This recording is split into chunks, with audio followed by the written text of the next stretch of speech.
Hello YouTube, W&J's Handy Dad here, and today we're going to add 0.500 horsepower. You heard that correct. The year is 2020 and April Fool's has been delayed 6 months due to COVID. So today we are having April Fool's on October 1st. We're going to start by loosening the clamp, which is a 5/16 inch socket or screwdriver, and then pull the air intake hose away. Different year models may be different, but mine has two latches here.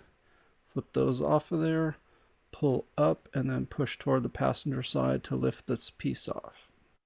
Then loosen the little lock tab and remove the electrical connector from the mass airflow sensor, and then you can remove the box.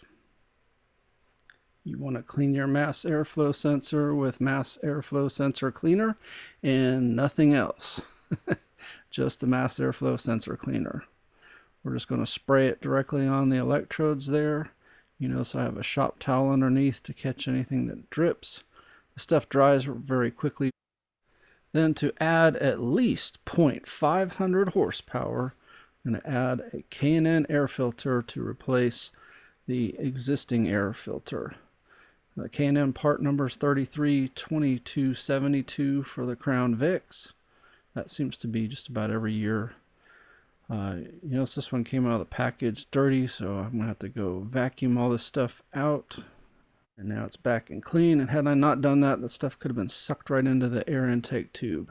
And the moment of truth, removing the old filter. Now this one really wasn't as dirty as I expected it to be.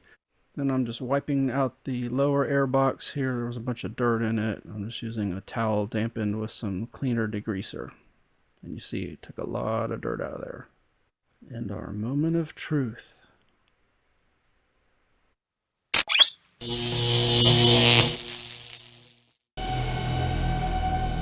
To reinstall the cover, just line up these holes with the tabs on the bottom part.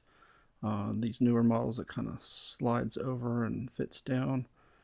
And once it's lined up correctly, then it's easy to latch those. If you have any resistance, it's probably not lined up correctly. It's not mandatory, but I recommend putting some dialectic tune-up grease on the connector there for the mass air sensor. It is a wet location, and that can help the connection. And then lastly, just put the tube back on, make sure it's snug and sealed. You don't want any air to leak in between there, and just tighten the clamp down pretty snug.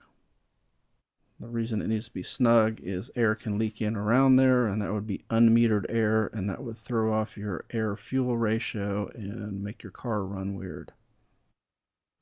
Hope the video was helpful. Appreciate a thumbs up. Subscribe if you're not already subscribed. And please tell your friends about my channel. Thank you very much.